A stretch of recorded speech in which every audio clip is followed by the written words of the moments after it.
Sistema de administración de fármacos vía intravenosa. En este capítulo tomaremos en cuenta las consideraciones farmacocinéticas, farmacodinámicas, los modelos disponibles, sus dispositivos y las consideraciones anestésicas para la administración de fármacos. Desde la antigüedad se ha intentado conocer el cuerpo humano y las diferentes formas de ingresar sustancias al mismo para obtener un efecto terapéutico o un efecto farmacológico. William Harvey, en sus publicaciones, demuestra que la sangre venosa es transportada por el corazón hacia la circulación arterial y hacia los diferentes órganos corporales, por lo cual se buscaba diferentes tipos de dispositivos para poder acceder hacia esta vía endovenosa. Esos dispositivos han ido evolucionando desde el uso de plumas de ganso y vejiga animal hacia los dispositivos más modernos, como lo que es la aparición de la jeringa funcional, la aguja hipodérmica, hasta llegar a la administración de fármacos endovenosos como anestésicos para procedimientos quirúrgicos. Esto fue realizado con el hidrato de cloral ya en el año de 1872. Con la aparición de los barbitúricos se popularizó la inducción intravenosa. En el año de 1950 ya aparece lo que es la aguja de Rochester, que es un catéter sobre una aguja que se asemeja a los catéteres endovenosos modernos. En el año de 1981 ya se empezaron a utilizar sistemas de infusión controlados por computadora o sistemas TCI. Con la aparición de los potenciales evocados, el BIS, se genera la conciencia de que la administración de un medicamento no solo está determinado por su farmacocinética, sino también por su farmacodinámica. Estos sistemas de administración de fármacos son útiles para un sinnúmero de medicamentos, como se incluyen hipnóticos, analgésicos y relajantes neuromusculares. En este cuadro podemos ver las interacciones farmacocinéticas y farmacodinámicas. En la farmacocinética se va a explicar la relación entre una dosis dada y la concentración plasmática alcanzada, y la evolución temporal de esas concentraciones, que van a estar determinadas por su distribución, por su metabolismo y por su excreción. En cambio, la farmacodinámica va a describir cómo este fármaco va a influenciar al organismo para que se produzca un efecto sobre él. Se toma en cuenta que aquí se debe realizar la medida del efecto clínico, por lo cual estos sistemas no se deberían utilizar si no existe un control de los mismos. La titulación de una droga, donde el operador va a reajustar la infusión para obtener diferentes efectos y así concentraciones, une estos dos conceptos, farmacocinética y farmacodinámica. Existen diferencias entre las concentraciones plasmáticas y del sitio efecto según el tipo de sistema de administración que estemos utilizando, ya sea por bolos, ya sea por sistemas de infusión o por la combinación de ambos. Cuando utilizamos los sistemas de administración por bolos, esta va a ser utilizada una dosis inicial calculada a los kilogramos del paciente. Este fármaco va a ser administrado y se va a mezclar directamente con el plasma, lo que va a dar lugar a un valor máximo inmediato de la concentración plasmática. Esta dosis tiene que ser lo suficientemente grande para mantener una concentración por encima de la concentración terapéutica. Es decir, vamos a utilizar una gran dosis, por lo cual tendremos también mayor cantidad de efectos adversos. Existen otros beneficios, que al utilizar una dosis en bolo, la dosis eficaz va a ser casi desde el inicio y se va a alcanzar casi con dosis excesivas. En esta curva de concentración-tiempo podemos ver la función del modelo tricompartimental, en el cual está formada por tres rectas logarítmicas que sumadas van a formar una curva. La recta A va a ser el decaimiento rápido del compartimento central por la redistribución rápida. La recta B va a ser en cambio un decaimiento lento por la redistribución hacia los tejidos menos irrigados, y su recta C va a ser la fase de aclaramiento o de eliminación. Este es el siguiente sistema de administración, en el cual se utilizan dosis de infusión continua, igual son calculadas según el peso del paciente. El problema de este tipo de modelos es que se alcanza una dosis efectiva, va a ser en un tiempo mucho más prolongado. va a requerir también más tiempo para que se alcance este efecto, pero se tiene un beneficio, que tenemos concentraciones plasmáticas y concentraciones en el sitio efecto que son mucho más estables. Se realizó una combinación de estos dos tipos de modelos, el modelo de administración por bolo y el modelo de administración por infusión, que es el modelo BET, que significa bolo, eliminación y transferencia, en el cual consiste en su bolo inicial y una infusión continua que va a ser necesaria para reemplazar lo que el fármaco va a ser eliminado por el cuerpo, y también una dosis que va a ser reducida exponencialmente para también reemplazar el fármaco que va a salir del plasma hacia los diferentes compartimentos corporales. Los modelos farmacocinéticos van a estar representados en el cuerpo por diferentes tipos de compartimentos. Estos compartimentos están representados matemáticamente. Existen modelos mono, bi y multicompartimentales. En el modelo monocompartimental, el cuerpo va a estar representado como un compartimento único, con un volumen de distribución definido que supone una disminución exponencial del fármaco como resultado de una única eliminación de la droga. Existe el modelo tricompartimental, que es muy utilizado para explicar el comportamiento de las drogas anestésicas. En este modelo se van a expresar que tenemos tres compartimentos. Se van a tener también tres volúmenes de distribución, tres eliminaciones y cinco cocientes de paso desde un volumen hacia los demás. El B1 es el compartimento central, en el cual está incluido el plasma y los órganos muy irrigados, ya sea el corazón, cerebro, riñón y pulmones. Recibe una gran cantidad del gasto cardíaco, aproximadamente el 75%, y representa el 10% de la masa corporal total. El B2 es el compartimento periférico de equilibrio rápido, en donde el fármaco se va a redistribuir rápidamente desde el B1 y va a ser los tejidos medianamente irrigados, como lo que es el músculo esquelético. El compartimento B3 o compartimento de periférico lento son los tejidos pobremente perfundidos, como lo que es la grasa. Igual, la droga va a difundir desde el B1 con lentitud hacia este compartimento, pero va a captar drogas liposolubles, con lo cual se puede explicar el retraso que tienen los pacientes en el despertar y las depresiones en las fases de recuperación de este tipo de pacientes. Los parámetros fundamentales del modelo compartimental son los volúmenes de distribución, los volúmenes de equilibrio rápido, volúmenes periféricos, las eliminaciones y las constantes de eliminación, como lo que es la K10. K10 va a reflejar todo lo que el tiempo que se demora para que sea eliminado irreversiblemente desde el compartimento central. Este volumen B1 va a estar expresado habitualmente en litros o litros por kilogramo. En esta tabla podemos observar los diferentes tipos de compartimentos y sus composiciones, en el cual se puede destacar el porcentaje de la masa corporal que va a estar ocupado y el porcentaje del gasto cardíaco que involucra cada uno de estos compartimentos. Consideraciones farmacodinámicas. El objetivo del ajuste de un fármaco durante la anestesia es alcanzar y que se mantenga la concentración terapéutica, que ésta sea estable y que se alcance en el lugar donde debemos actuar, es decir, en el caso de los fármacos anestésicos, en la biofase o en el sitio efecto. Hay ciertos términos que deben ser aclarados para comprender esto. La histéresis va a ser el retraso que se observa entre la administración, es decir, de la concentración plasmática, y el comienzo de los efectos clínicos, es decir, relación concentración plasmática, concentración sitio-efecto. Esto va a estar regulado por una constante de tiempo y la velocidad, que va a ser el KEO. El KEO es la velocidad que tarda en acceder a una droga y abandonar la biofase. El tiempo de vida media de KEO es el tiempo que la concentración en el sitio del efecto alcanza el 50% de la concentración plasmática, cuando ésta se mantiene constante.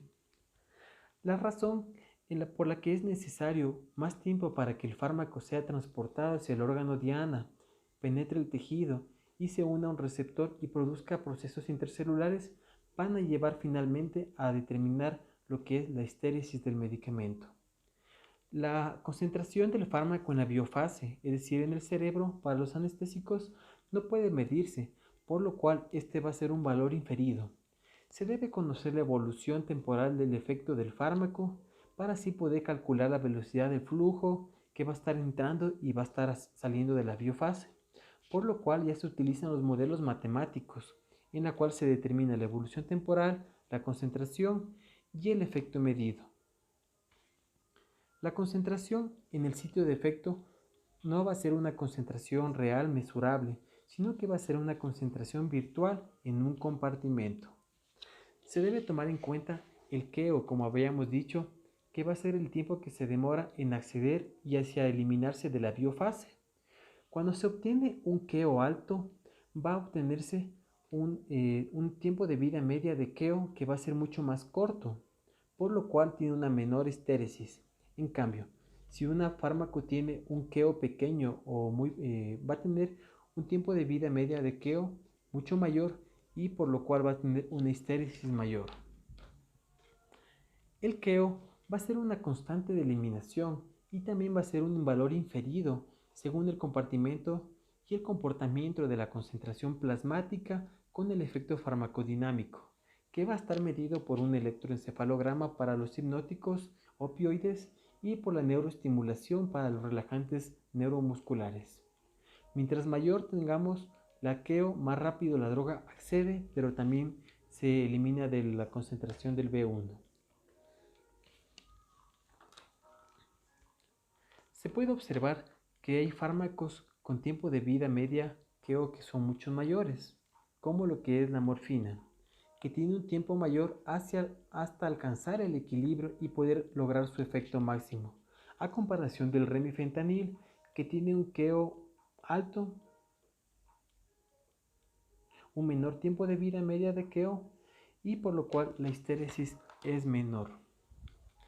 Hay ciertos tipos de consideraciones, como lo que es la concentración 50, que es la concentración para que se produzca el 50% del efecto farmacológico máximo posible. Esto le va a dar la propiedad de la potencia del fármaco. Significaría que si necesitamos menor cantidad de la droga para obtener la concentración 50, significa que es una droga mucho más fuerte y de mayor potencia. En este caso podemos observar una comparación entre el fentanilo y el remifentanilo, en el cual el fentanilo tiene dosis menores, es decir, de 6 a 10 nanogramos por ml, en comparación para el remifentanilo que va de 10 a 15. Esto es medido para obtener la depresión del electroencefalograma. Significaría que el fentanilo es una droga mucho más fuerte.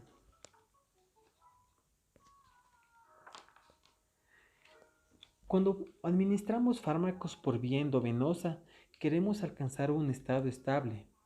Esto se produce cuando se mantiene una infusión. Para que se mantenga y se alcance este estado estable, significaría que estamos alcanzando una regulación, es decir, se mantiene un equilibrio entre los diferentes tipos de compartimentos. Esto se alcanza aproximadamente después de 4 vidas medias de eliminación. Esto va a estar, para el estado estable, va a ser independientemente de la dosificación. Y eso nos va a proporcionar la dosis, el intervalo y la dosificación que debemos utilizar. Según cada concentración va a estar determinada por las características de cada fármaco, por lo cual con esto ya podemos conocer de que sus concentraciones o sus dosis van a ser determinadas por este tipo de estudios. Existe cierto tipo de interacciones farmacocinéticas y farmacodinámicas que nos van a determinar cuando utilizamos los fármacos. En relación a las interacciones farmacodinámicas, tenemos efectos supraditivos, aditivos e infraditivos. Si utilizamos dos fármacos que actúan de forma sinérgica, al combinarlos estos van a producir un efecto más que el aditivo, como es el caso al combinar el sevoflurane con el remifentanilo, por lo cual va a reducirse la cantidad necesaria o la CAM para que se produzca el efecto del mismo. En cambio, si ocupamos lo que son fármacos que son antagonistas, la combinación de estos va a dar lugar a un efecto menor que lo que es del aditivo. La velocidad a la que la concentración plasmática va a disminuir, de esto va a depender la eliminación y va a determinarse según la redistribución del fármaco desde el compartimento central. La vida media sensible al contexto es el tiempo que tarda la concentración plasmática de un fármaco en disminuirse al 50% una vez que nosotros suspendamos la perfusión de esta, que mantenía la concentración plasmática constante. La duración de la perfusión se va a conocer con el nombre de lo que es el contexto. Esto va a estar determinado según la distribución entre los diferentes compartimentos, el proceso de biotransformación y la duración de la perfusión o del contexto. El tiempo decremental útil es el tiempo de decaimiento de una concentración en el sitio efecto hasta que desaparece el efecto.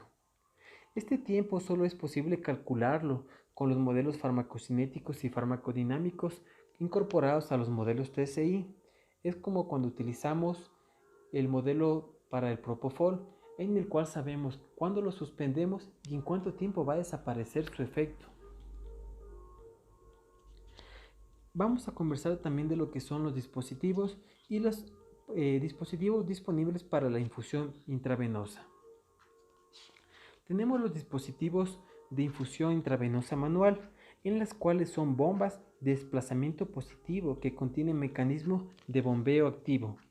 Estos mecanismos poseen también lo que son jeringas y va a estar su control producido por mecanismos que controlan el flujo producido por la gravedad. Para estos modelos podemos utilizar una dosis inicial y también se puede ajustar la velocidad de infusión de mantenimiento. La velocidad de administración se va a basar en la observación y la evaluación de la respuesta que tengamos y va a requerir un ajuste individual. Estos sistemas incorporados hacia las bombas van a tener calculadoras que van a utilizar ciertos datos como el peso del paciente, la concentración del fármaco y la velocidad de infusión, con lo cual se va a independizar y va a ser individualizado la dosis que hemos utilizado para cada tipo de paciente. La bomba va a calcular entonces la infusión, el volumen en la unidad de tiempo que deberíamos utilizarle. Este es un caso muy común que utilizamos en nuestra práctica diaria, como es el uso del remifentanilo para las inducciones anestésicas, para el mantenimiento y para dosis de infusión analgésica. Inicialmente utilizaríamos dosis mucho mayores de infusión, como lo que es el remifentanilo, que puede ir de 0.5 a 1 microgramo kilo minuto. Esta dosis va a estar determinada y va a ser mayor hacia las demás dosis porque lo que queremos es copar los diferentes tipos de compartimentos corporales. Las dosis de infusiones de mantenimiento ya se van a ir reduciendo y pueden ir de 0.1 a 0.4 microgramos kilo minuto. En cambio, las dosis analgésicas o de sedación que ya van a ser mucho menores, como es el caso de 0.025 a 0.1 microgramos kilo minuto. También tenemos unos sistemas que son más avanzados, que son los sistemas de administración controlados por ordenador, como es la base Primea y también las bombas de infusión de Brown. Estos modelos TSI o Target Controlled Infusion pueden calcular según la concentración plasmática o la concentración en el sitio del efecto. Idealmente deberíamos utilizar la concentración en el sitio del efecto porque sabemos que en ese momento tenemos una cantidad determinada en nuestra biofase, es decir, en nuestro cerebro. Este TSI va a ser un sistema de infusión que va a estar controlado por la concentración del fármaco que va a estar estimada por el usuario y por el compartimento corporal o tejido. Para estos tipos de modelos también existen diferentes tipos de retroalimentaciones, es decir, administro un fármaco, observo una respuesta y según el efecto que me está produciendo, yo voy a determinar, necesito mayor cantidad del fármaco, necesito reducirlo, por lo cual yo estoy ajustándole este tipo de drogas y a su tipo de infusión para obtener estos tipos de efectos. Los modelos TSI utilizan los modelos multicompartimentales, es decir, modelos farmacocinéticos y farmacodinámicos para calcular la velocidad de infusión necesaria para conseguir la concentración diana. Para esto es necesario ya el uso de un ordenador o microprocesador que realice estos cálculos complejos y algorítmicos y que sea controlado por una bomba de infusión. Existen ciertas medidas de errores que nos permiten determinar los modelos farmacocinéticos farmacodinámicos, qué tan efectivo, qué tantos errores poseen, como lo que es el error de rendimiento, que va a ser una diferencia entre la concentración medida y la concentración diana.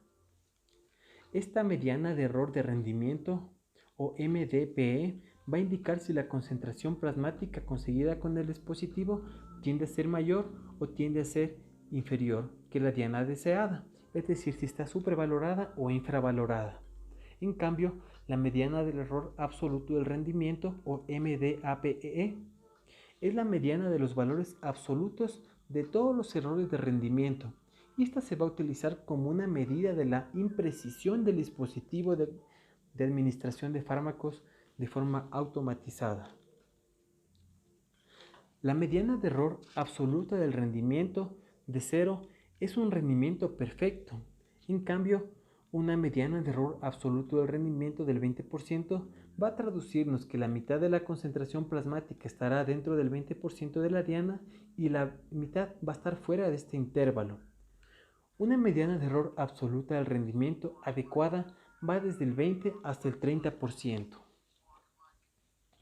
Con esto podemos saber, según los diferentes tipos de modelos farmacocinéticos, qué tan efectiva va a ser la administración de estos, si va a estar infravalorada, supravalorada, y nos va a determinar los diferentes tipos de administraciones.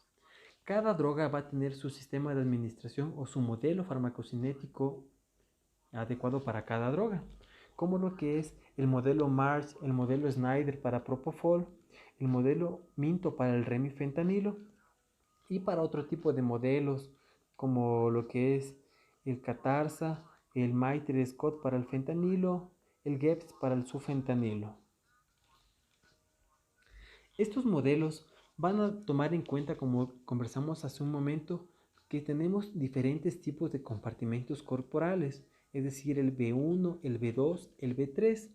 Cada uno va a tener constantes de eliminación, constantes de transferencia, que nos van a determinar qué tanto se va a infundir de la droga inicialmente y cuánto se va a mantener de esa droga como perfusión.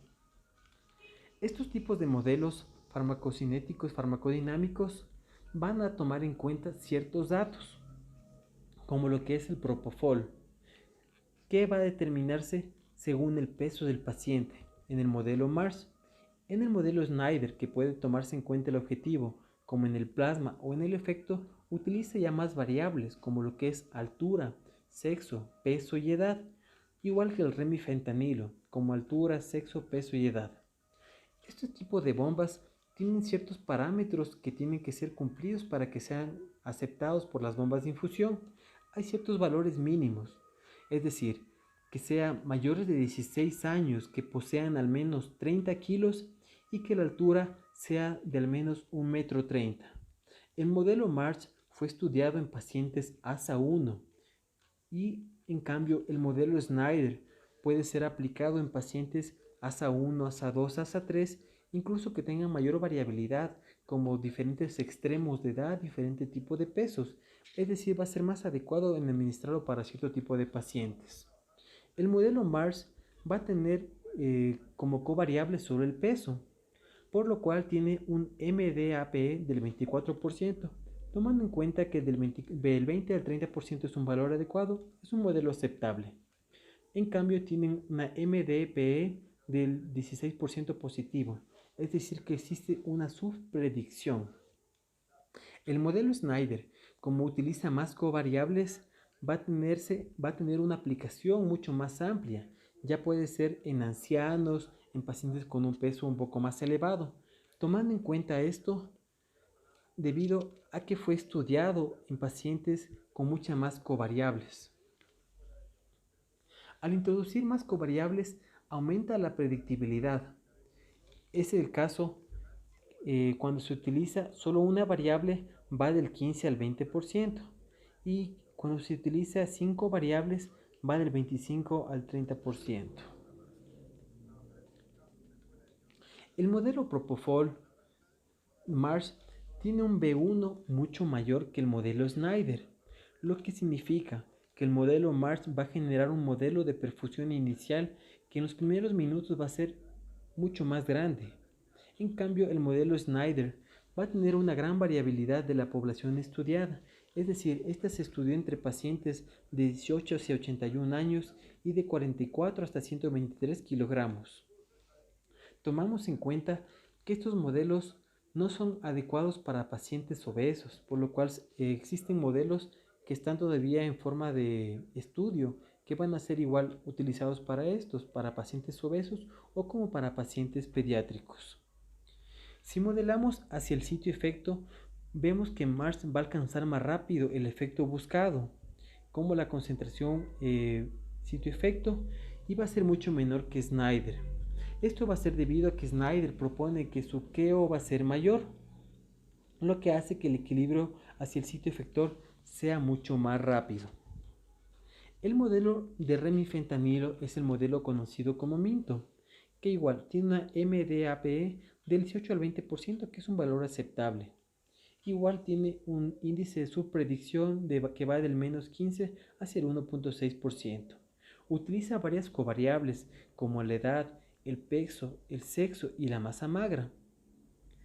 Tomando en cuenta el modelo remifentanilo, es más importante la masa magra que la masa grasa, ya que más impactará va a ser el volumen de B2.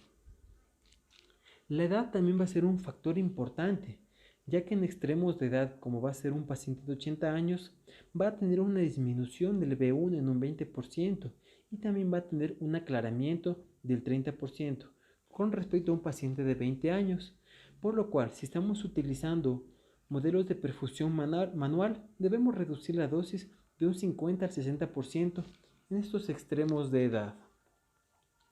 En esta tabla podemos observar los diferentes tipos de modelos para utilizar el Propofol, modelo Mars, modelo Snyder, que son los más utilizados, en el cual vemos la diferente variación que tiene entre los diferentes compartimentos B1, B2, B3 y las diferentes constantes de eliminación. El uso de algoritmos con estos datos es lo que determina la aparición de los modelos farmacocinéticos y farmacodinámicos.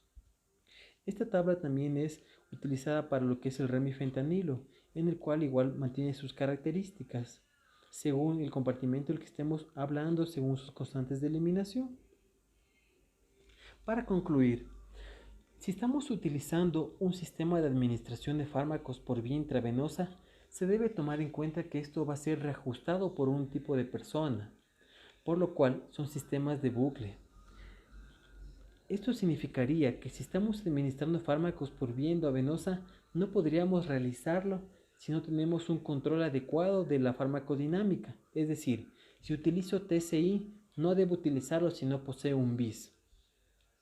Además, investigaciones están realizando modelos de bucle cerrado, en el cual se van a tomar en cuenta ciertos efectos, como lo que es el BIS, y esto va a ser ajustado automáticamente por las bombas. Actualmente todavía no se posee este tipo de modelos, pero se están realizando estudios para poder aplicarlo. Listo, muchísimas gracias por su atención. Un saludo para todos.